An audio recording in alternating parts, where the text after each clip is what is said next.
গুলিবিদ্ধ ইনকিলাব মঞ্চের মুখপাত্র ওসমান হাদির লাইফ সাপোর্টে মাথায় অস্ত্রোপচার, ঢাকা মেডিকেলের সেনা মোতায়েন, বিভিন্ন স্থানে বিক্ষোভ।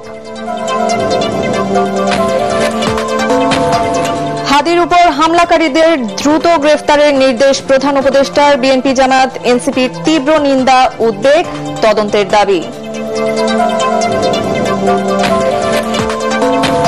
ওসমান হাদির উপর হামলায় জড়িতদের দৃষ্টান্তমূলক শাস্তি চান তারেক রহমান, কাল সারা দেশে বিক্ষোভ মিছিলের ঘোষণা মির্জা ফখরুলের।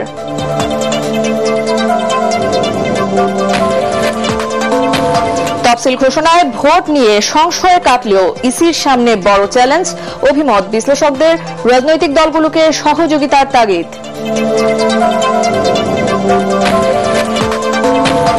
এবং ঢাকা 10 আসনে স্বতন্ত্র প্রার্থী হিসেবে প্রতিদ্বন্দ্বিতা করবেন আসিফ মাহমুদ, জনগণের সহযোগিতা ও সমর্থন নিয়ে লড়তে চান ভোটের মাঠে।